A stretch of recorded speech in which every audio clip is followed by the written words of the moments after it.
चलिए आज हम नया चैप्टर लेकर आए हुए हैं और ये सभी क्लासेस के लिए और डीएलएड फोर्थ सेमेस्टर के लिए भी बहुत इंपॉर्टेंट है और ये डीएलएड फोर्थ सेमेस्टर के लिए ही स्पेशल है। बाकी और भी क्लासेस के लिए बहुत जरूरी होता है।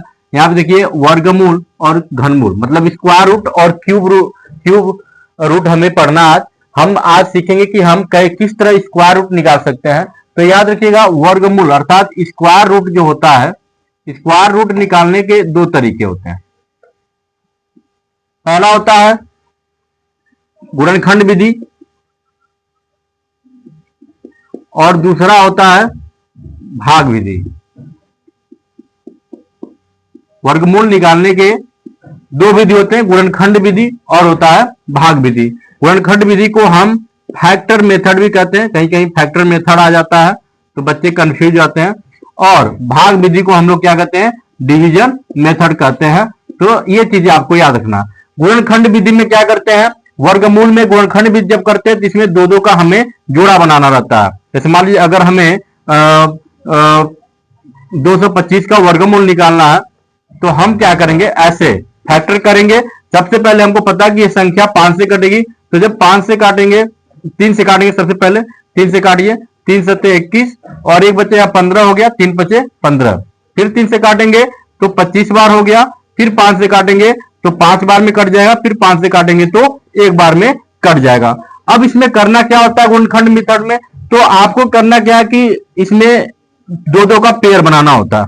मैंने पेयर बनाया, 3 का भी पेयर बन गया और 5 का भी पेयर बन गया। तो इसमें से एक 3 ले लेना है और इसमें से एक 5 ले लेना है और इन दोनों का जब हम गुणा करेंगे तो ये हो जाएगा 15। यहाँ पे हो जाएगा 15, मतलब 225 का वर्गमूल क्या होगा, तो 15 होगा। अब इसी मेथड को हम भाग विधि से लगाएंगे। तो भाग विधि में क्या करते हैं, तो इसमें हमें जरूरत पड़ती है स्क्वायर टेबल की। स्क्वायर टेबल जैसा कि आपको बताया जाता है, 2 का स्क्वायर जैसे आप लिखते हैं, हम 1 का स्क्वायर लिखते हैं, 2 का स्क्वायर हो गया 4, 3 का स्क्वायर हो गया 9 और 4 का स्क्वायर हो गया 16 और 5 का स्क्वायर हो गया 25। इस तरह आपको स्क्वायर टेबल याद होना चाहिए, तभी आप जाके वर्गमूल निकाल सकते हैं भाग विधि से। अब भाग विधि में हम अगर 225 को भाग विधि से अगर आ गया एग्जाम में लगाने के लिए, तो आप क्या करेंगे, ऐसे नंबर को लिख लेना है और जो आपका दाया साइड से आपको इधर दाया साइड से दो दो का पेयर बनाना होता है। तो जब इसका पेयर बनाएंगे तो 25 का पेयर तो बन गया और जिसका नहीं पेयर बनेगा उसको वैसे ही रहने देंगे। अब इसमें ऐसा स्क्वायर टेबल पढ़ेंगे कि 2 से जो लास्ट अंक बचा है कि ऐसा स्क्वायर टेबल पढ़ेंगे कि यहाँ पे 2 है, 2 से अधिक 9 स्क्वायर टेबल पढ़ना। तो 2 का स्क्वायर पढ़ेंगे 4 आ जाएगा, तो जाहिर है कि हमें 1 का स्क्वायर पढ़ना पड़ेगा। 1 का स्क्वायर 1 ही होता है, तो 1 का 1 में स्क्वायर करेंगे तो आ जाएगा 1, 1 1 जा 1 होता है। और जो 1 आपने यहाँ लिखा हुआ है वो 1 इसमें लाकर ऐड भी करना होता है, ये ध्यान रखिएगा। तो 1 में 1 ऐड करेंगे तो हो जाएगा 2 और इसको जब घटाएंगे तो ये हमें मिल जाएगा 125। हमेशा याद रखिए कि हमेशा पेयर अंक उतारते हैं, घटाने के बाद जोड़े में अंक उतारते हैं। अब यहाँ पे आपको क्या करना है कि 2 का यहाँ पे देखिए 2 टेबल है, 2 का टेबल अगर हम कितनी बार पढ़े कि यहाँ पे 2 अंक ले लीजिए इसका और यहाँ पे 1 अंक, 2 से 12 में टेबल पढ़ेंगे तो 6 बार जाएगा। तो 6 बार जाएंगे तो जब यहाँ पे 6 लिखना होता है, 6 से मल्टीपल करना होता है।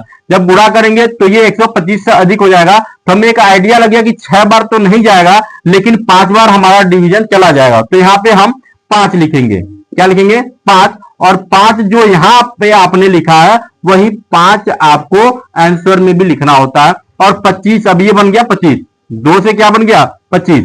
अब 25 का टेबल जब 5 में पढ़ेंगे तो 25 पचे हो जाएगा 125 और ये पूरी संख्या आपकी क्या हो जाएगी, कट जाएगी। जब पूरी संख्या कट जाएगी तो 15 बार में कटा, इसका हमको मिल गया कि 225 का जो स्क्वायर रूट होगा वह हो जाएगा 15। कितना हो जाएगा 15। देखिए आपने डिवीजन मेथड से लगाया तब भी हमें 15 आंसर मिला और गुणनखंड विधि से लगाया तब भी हमें 15 आंसर मिला। तो बुक में हमें ये दोनों तरीके आना चाहिए और क्वेश्चन एग्जाम में आता है कि या तो गुणनखंड मेथड से लगाइए या तो भाग विधि से, इसमें लिखा रहता है। तो जब क्वेश्चन में लिखा रहेगा कि वर्गमूल भाग विधि से निकालिए तो ये मेथड लगाना है, और जब क्वेश्चन में लिखा रहेगा कि वर्गमूल गुणनखंड मेथड से लगाइए तो आपको यह मेथड लगाना पड़ेगा। अब हम पढ़ेंगे घनमूल क्या होता है, घनमूल कैसे निकालेंगे। तो घनमूल निकालने के लिए भी हम आपको बता देते हैं।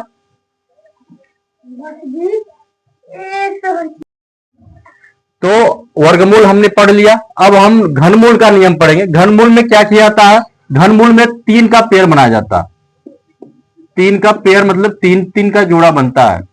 इसमें 3 का जोड़ा बनेगा इसमें, और गुणनखंड मेथड से भी लगाएंगे इसको। गुणनखंड मेथड से ही लगाएंगे, मतलब फैक्टर मेथड से इसको लगाएंगे। तो क्या करेंगे, जैसे मान लीजिए कोई नंबर है आगे 64, कोई नंबर है 64 आ गया।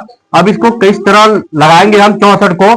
तो सबसे पहले आपको, जैसे आप फैक्टर सीखे हुए हैं वैसे आप इसका गुणनखंड कर देंगे, कोई दिक्कत नहीं। पहले आप गुणनखंड करना सीखे हैं उसी तरह लगाए। 2 से काटेंगे तो ये हो जाएगा 32, फिर 2 से काटेंगे तो ये हो जाएगा 60, फिर 2 से काटेंगे तो ये हो जाएगा 8, फिर 2 से डिवाइड करेंगे ये हो जाएगा 4, फिर 2 से डिवाइड करेंगे तो ये हो जाएगा 2, फिर 2 से डिवाइड करेंगे तो ये हो जाएगा 1। अब यहाँ पे करना क्या है, आपको यहाँ पे 3 का पेयर बनाना, जैसा कि ऊपर लिखा हुआ। तो 3 का पेयर बनाएंगे। देखिए एक पेयर हमारा बनकर तैयार हो गया 3 नंबरों का, फिर यहाँ पे एक पेयर बन गया। अब इसमें से 1-2 ले लेना है और इस पेयर में से 1-2 ले लेना आपको। अब यहाँ पे दोनों का मल्टीपल कर देंगे, 4 आंसर हमारा आ गया। कि अगर 64 का कोई हमें घनमूल पूछता है तो हम कह सकते हैं उसका घनमूल 4 होगा। मतलब यहाँ पे आपने एक चीज समझ गया होगा कि जब हमसे वर्गमूल पूछेगा तो अगर गुणनखंड मेथड से ही लगा रहे हैं तो उसमें 2-2 का पेयर बनाते हैं, 2-2 का जोड़ा बनाते हैं। और जब हमसे घनमूल पूछा जाएगा तब उसमें हम 3 का जोड़ा बनाएंगे। तो आज हम पढ़े हैं वर्गमूल किस तरह निकालेंगे और घनमूल निकालेंगे। और सबसे इंपॉर्टेंट आपको मैंने बताया कि वर्गमूल को निकालने के लिए भाग विधि सबसे जल्दी होता है बड़े बड़े नंबरों को। जैसे कि यहाँ पे अगर बड़ा नंबर आ जाता है तो काटने में टाइम लगता है, और भाग विधि से डिवीजन मेथड से जब स्क्वायर रूट निकालेंगे तो बहुत जल्दी निकल जाता है। इसके लिए आपको जरूरी होता है कि हमें स्क्वायर टेबल याद होना चाहिए। तो सबसे पहले आप स्क्वायर टेबल याद करें ताकि इससे समय हमें बचेगा और पता चलेगा कि हमें कितनी बार डिवाइड करना है। और इस पे हम बहुत सारे एक्सरसाइज भी करेंगे। ठीक है, तो आज हमारा वीडियो यहीं पे समाप्त होता है। मिलते हैं अगले वीडियो में, तब तक के लिए नमस्कार, जय हिंद।